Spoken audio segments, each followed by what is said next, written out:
I just think the Democrats wake up every morning, Emily, and they look at the calendar. The iPhone says January 6, 2021. The date never changes. And then they get an electric vehicle and go get an abortion. I just described the Democratic Party to you in 7 seconds. That's it. That's what I see. You know, it's not every day that I feel seen in the news, but sometimes they do nail you. And for once, my life has been acknowledged and represented. Thank you, Kellyanne. The point that she wants to make there, I guess, is that libs are obsessed with January 6th, but that's not spicy enough. So, you know, we hop in our, I guess she would have said Tesla, but isn't that like a conservative thing now? Roll down to get our like pumpkin latte or whatever at Starbucks, and I don't know, let in some migrants. But Brett, what do you think? That's Kellyanne Conway, who's a fill-in host now on Fox, sort of. She's great. I didn't think of it that way until she said it, but I love it. The most frustrating thing about the human reproductive system is that you can only get one abortion at a time unless you have twins. Like I want like separate because we're also very promiscuous. So I want separate batches of babies. Like, you know how a dog can get pregnant by like multiple dogs in a litter, but they can have a litter, but also like the way that it works is when you're in heat, you have sex with all kinds of other dogs. If you're a lady dog, and then you get pregnant by a bunch of different parents. Like I wish that the human reproductive system was like that, so we could have more. That's true. You can, in humans, if you ovulate with more than one egg, I guess, but that's just so rare. It doesn't really give me the satisfaction I as a Democrat have when I want to kill babies. And then this is my favorite like contradiction just generally about Democrats is they're like, you guys are snowflakes and so soft.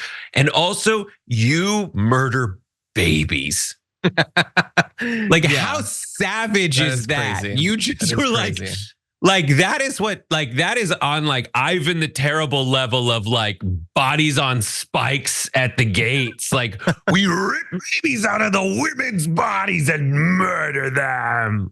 They're such weenies. Like no, watch it. Maybe it's a thing where when you get offended by microaggressions, at a certain point the aggression gets so big that our brain can't contain it at that point. I don't know. But by the way, you talking about reproduction and how the biology works, to me, it feels like it gave me a window into like the group of like Republican male legislators before they pass an abortion bill. Like that's what the talk sounds like. No information, references to dogs. I love this way you're talking about how like the microaggressions, then we turn into like rage. It's a very Dr. Jekyll and Mr. Hyde, but Mr. Hyde is very mild mannered and Dr. Jekyll is an abortion doctor. My God. And it's the other way. Like that, the doctor's the bad one. Very weird. I have been thinking about Dr. Jekyll and Mr. Hyde recently. Small world. But anyway, with Kellyanne there, I don't understand why supporting electric cars is a Dem thing or lib thing, especially because Elon Musk is Alex Jones now. What are you guys talking about? Like, they're cars. They're freaking cars. What does it matter at a certain point? By the way, if you sat in one, like the people who are all like, I just want my car to like be fast or whatever, sit in a GD electric car if you want that and experience what instantaneous torque feels like. But the overall point, we're distracted, I think understandably so, by the quickie abortion stuff, is you guys are so focused on January 6th.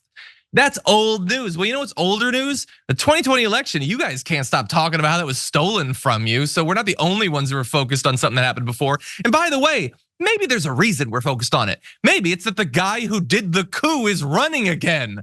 If Trump was not running in this election, we probably wouldn't be talking about January 6th or the big lie very much. Yeah, it's like Donald Trump in losing and complaining just gave himself an 8-year contract in politics rather than potentially an 8-year contract rather than a 4-year contract. If he'd won, theoretically, if we believe term limits, he would definitely be done like in 10 minutes. It's like, oh my God, should I have just taken instead of taking the deferred sentence, we should have just made him serve time in the White House, because then he'd be out of our hair forever. But in this situation, like he's doing great.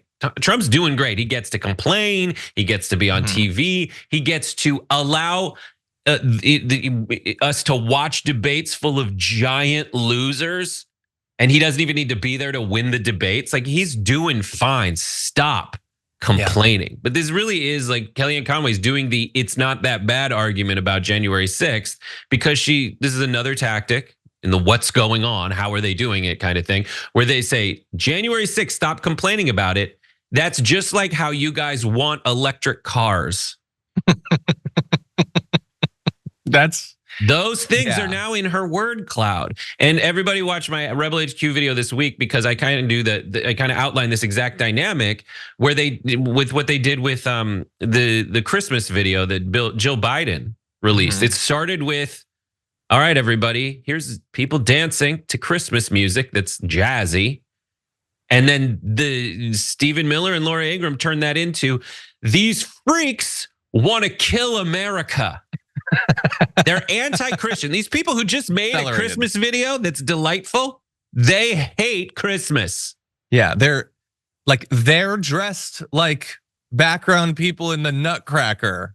I think they've paid their dues on loving Christmas. People dressed up weird for Christmas? You can't dress up weird for Christmas. You have to wear a nighttime cap that's red with a ball on the end and a red jumpsuit made of velour with other balls down the center. And also, this is a serious holiday with elves. I don't think elves get enough focus, actually. Where the hell did they get involved in this? Stop being ridiculous about Christmas. We should take it back to its serious roots. A reindeer whose nose glows and flies.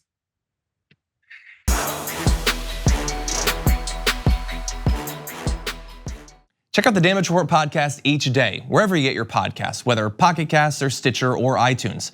You can join me as I give you the news and stories you want, with a range of co-hosts and interview guests jumping in on the fun each day. Again, that's the Damage Report, wherever you get your podcasts. And if you get them at iTunes, don't forget to rate and review. Sometimes I'll read them live on the show.